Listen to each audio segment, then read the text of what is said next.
Hello again, college football fans. I was accused of disrespecting Georgia by one of, maybe as far as I know, the only actual viewer that I have on this channel. So I figured I would go ahead and address that. But thanks for watching, by the way. You know, I really love your loyalty to the channel. I think you're the only one that has shown any loyalty to the channel so far. So here you go. I'm going to address you and make a video for you directly. Now, I don't think I have been disrespectful towards Georgia at all. Now, first of all, I don't really know what respect means. I mean, have I been disrespectful to Stetson Bennett? Maybe. Have I been disrespectful to Kirby Smart? Maybe.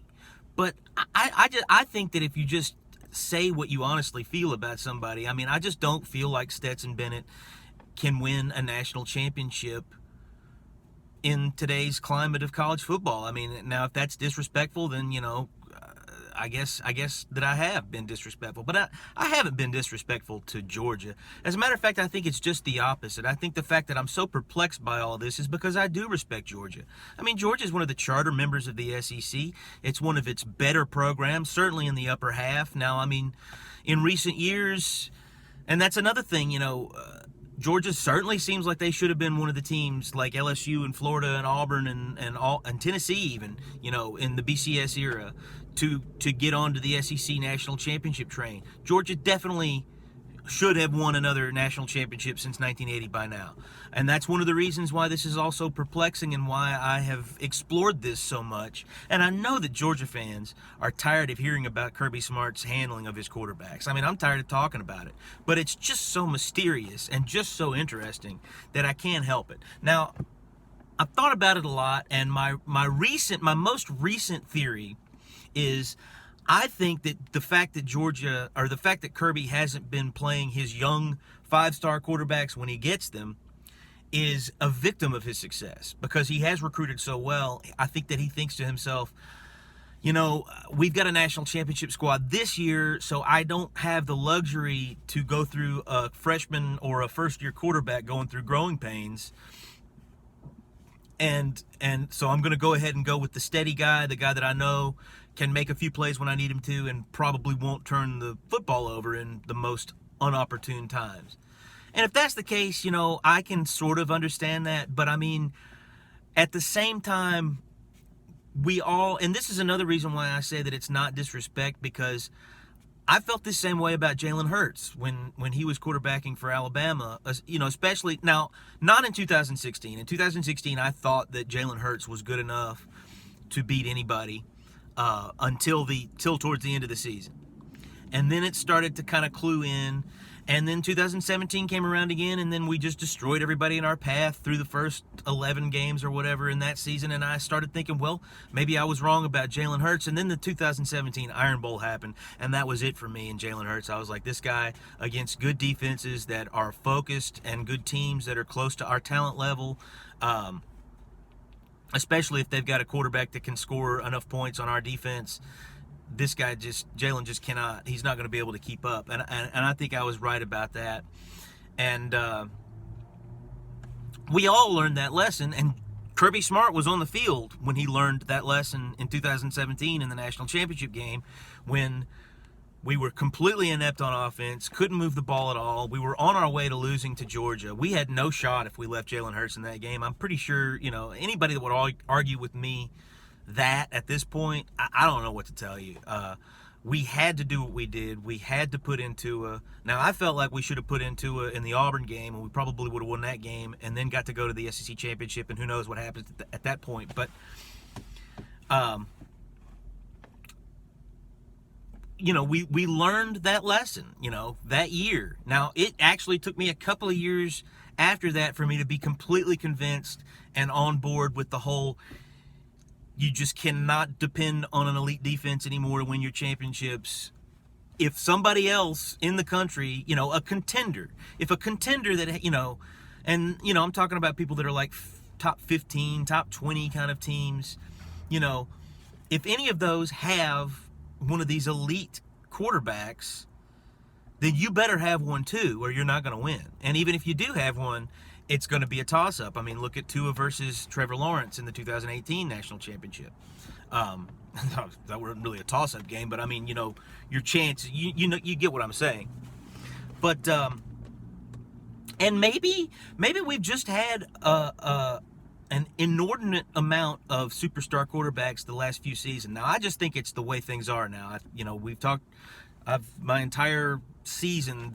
If you've watched any of my videos, I talk about this all the time about why the quarterbacks are so good, why the passing games are so dangerous and so accurate and so consistent this day and age in college football. And because they are, you got to have one of those, and Nick Saban figured that out. He was like, yeah, when he saw what Deshaun Watson did to our defense really 2 years in a row, 15 and 16, he said, yeah, I got to get me one of those elite quarterbacks and have them at all times, because you just it's been proven time and time again. And that's why I keep harping on this thing with Kirby Smart and his quarterbacks and with Stetson Bennett. But it's just because Georgia is there. I mean, they are, as far as talent-wise, right there with Alabama. But, I don't like all this teams that are just latching on to the, Alabama and Georgia are the best programs in. No. Alabama is the best program right now. Now maybe Clemson had a right to be able to share that mantle with them for a little bit there, but now they're out of the picture now too. I mean, it's Alabama and everybody else. Now Georgia might be between Alabama and everybody else, but they're not next to Alabama yet. And they won't be until they get themselves an elite quarterback and develop him and make him a stone cold killer, because that's what these guys are. I mean, you're telling me that Stetson Bennett is supposed to beat Bryce Young? I mean, Bryce Young had 97 yards to go in the most intense cauldron of rivalry, hate, and despair that you can imagine in Jordan-Hare. And he was smiling. I mean, that's like Michael Corleone in The Godfather, when the baker comes to pay his respects to the Godfather, and Michael notices that the police have been called off and the guards have been called off, and they're standing out in front of the hospital, and he tells the baker, if you want to help me out, stand here and act like you got a gun. And then the bad guys drive by, and when they drive by, the baker can't even light a cigarette because his hands are shaking so much. And Michael Corleone is standing there stone cold, steady surgeon hands. That's Bryce Young. These guys are killers. They're assassins. I mean, and if a team that has comparable talent to you has got one of these assassins, you better daggone well have one of them as well, or you're not going to have a chance in the game. And that's why I've been harping on this. I've been harping on this because Georgia should have a chance in this game. Georgia should have had a quarterback that could have beaten them in the SEC championship, or at least once in these last several years. But I think that Kirby is just going to, and next year would be perfect time. If you've got a young 5-star guy next year, I don't know what your plans are with JT. I don't know what the deal is with JT, and that's another thing that I would like to address. Maybe JT never did get right. Maybe he never did get fully healthy, and that's why we haven't seen him. Maybe he's a jerk that nobody can work with. There's a lot of reasons that people don't know about that maybe. That's why Kirby's gone with Stetson. And I don't know that that shouldn't be made public. I mean, as long as the guys at Georgia, the ones that do the hiring and the firing, know what's going on, then that's all that needs to be known. And if that's the case, then you got to do what you got to do. And I respect him for not throwing Stetson under the bus and saying, look, this is what we can deal with. And now that I'm saying that out loud, that might be the reason why you hear so much confidence from the Georgia coaching staff directed towards Stetson Bennett, because they don't have another option, because JT isn't the option that people think that he is. And if that's the case, then that's, good on Kirby for that. But no, I'm never going to sit around here and say that I think Stetson Bennett has a chance to beat a fully loaded national championship team in this kind of a setting. I mean, now anything can happen in road games and regular season games and that sort of thing, and anything can happen injury-wise. That's why I keep talking about if Bryce Young gets injured, all bets are off. But I mean,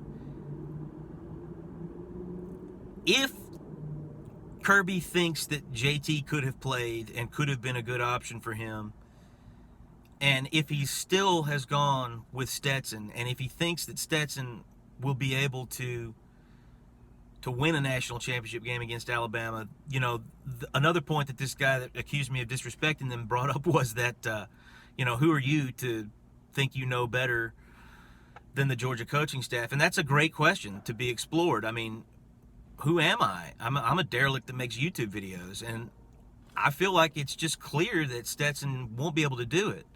Now, if he's their only choice, then, you know, he's their only choice.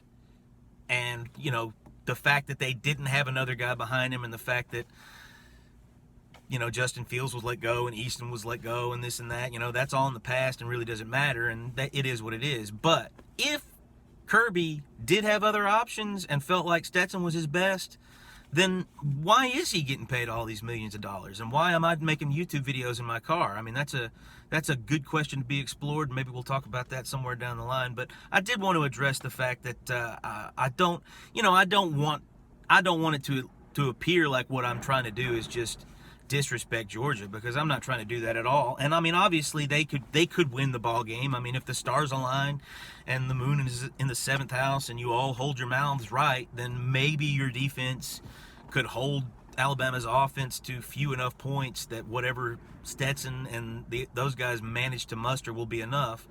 But I don't know. It's just the cards are stacked against you. But once again, thanks for watching, and we still haven't gotten to that championship game yet, and I am chomping at the bit at this point. Thanks for watching.